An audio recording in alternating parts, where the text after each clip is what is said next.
My name is Stephanie Plum, and I was born and raised in the Chambersburg section of Trenton, where the top male activities are scarfing pastries and pork rinds and growing love handles. The pastry and pork rind scarfing I've seen firsthand. The love handle growing happens over time. Thank God for small favors. The first guy I saw up close and personal was Joe Morelli. Morelli put an end to my virgin status and showed me a body that was masculine perfection, smooth and muscular and sexy. Back then, Morelli thought a long-term commitment was 20 minutes. I was one of thousands who got to admire Morelli's best parts as he pulled his pants up and headed for the door. Morelli's been in and out of my life since then. He's currently in, and he's improved with age, butt included. So the sight of a naked ass isn't exactly new to me, but the one I was presently watching took the cake. Punky Baylog had an ass like Winnie the Pooh, big and fat and furry. I knew about Punky's ass because I was in my new sunshine yellow Ford Escape, sitting across from Punky's dilapidated row house, and Punky had his huge Pooh butt plastered against his second-story window.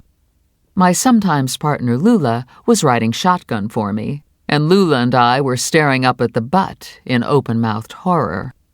"Think he knows we're out here," Lula said. "Think maybe he's trying to tell us something." Lula and I worked for my bail bonds agent cousin, Vincent Plum. Vinnie's not the world's best bonds agent, and he's not the worst. Truth is, he'd probably be a better bondsman if he wasn't saddled with Lula and me. I do fugitive apprehension for Vinnie, and I have a lot more luck than skill. Lula mostly does filing. Lula hasn't got luck or skill. The thing Lula has going for her is the ability to tolerate Vinnie. Lula's a plus-size black woman in a size 7 white world, and Lula's had a lot of practice at pulling attitude. Punky turned and gave us a wave with his Johnson. "I'm glad we forgot the binoculars," Lula said. "I wouldn't want to see this up close." I didn't even want to see it from a distance. "When I was a hoe, I used to keep myself from getting grossed out by pretending men's privates were Muppets," Lula said. "This guy looks like an anteater Muppet. See the little tuft of hair on the anteater head? And then there's the thing the anteater snuffs up ants with. Except old Punky here's got to get real close to the ants on account of his snuffer isn't real big. Punky's got a pinky." Lula was a hoe in a previous life. One night while plying her trade, she had a near-death experience and decided to change everything but her wardrobe. Not even a near-death experience could get Lula out of spandex. She was currently wearing a skin-tight hot pink miniskirt and a tiger skin print top that made her boobs look like big round overinflated balloons. "Maybe I should shoot him," Lula said. "No shooting!" I felt the need to discourage Lula from hauling out her Glock. The truth was, it seemed like it'd be a public service to take a pot shot at Punky.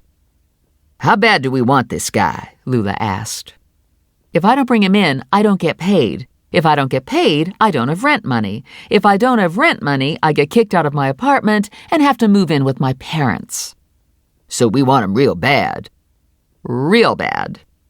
"I'm ready to rock and roll," Lula said. "I'm ready to kick some Punky butt." I turned the key in the ignition. "I'm going to drop you at the corner so you can cut through the back and take the back door. Make sure you have your walkie-talkie on so I can let you know when I'm coming in." "Roger that." "And no shooting, no breaking doors down, no Dirty Harry imitations." "You can count on me." 3 minutes later, Lula reported she was in place. I parked the Escape 2 houses down, walked to Punky's front door, and rang the bell. No one responded, so I gave the door a solid rap with my fist and shouted, "Bond enforcement, open the door!" I heard shouting carrying over from the backyard, a door crashing open and slamming shut, and then more muffled shouting. A moment later, the front door opened to the house next to me, and Lula stomped out. "Hey, so excuse me," she yelled at the woman behind her. "So I got the wrong door. It could happen, you know. We're under a lot of pressure when we're making these dangerous apprehensions." The woman glared at Lula and slammed and locked her door shut. "Must have miscounted houses," Lula said to me. "I sort of let myself in through the wrong door." "You weren't supposed to open any door." Yeah, but I heard someone moving around inside. So, what's going on? How come you're not in yet? He hasn't opened the door. An old man and an old woman came out of the house across the street and settled themselves on their front stoop to watch. Are you gonna shoot him? The old man wanted to know. I don't hardly ever get allowed to shoot anybody, Lula told him. That's darn disappointing, the man said. How about kicking the door down? Lula gave the man one of her hand-on-hip get-real looks. Kick the door down? Do I look like I could kick a door down in these shoes? These are Via Spigas. These are classy shoes. You don't need to kick the door in, the old woman said. Punky never locks it. I tried the door, and sure enough, it was unlocked. Sort of takes the fun out of it, Lula said, looking past the door into Punky's house. Hey, Punky, I yelled up the stairs. Put some clothes on and come down here. I need to talk to you. Come up here and get me, Punky said. I have a surprise for you.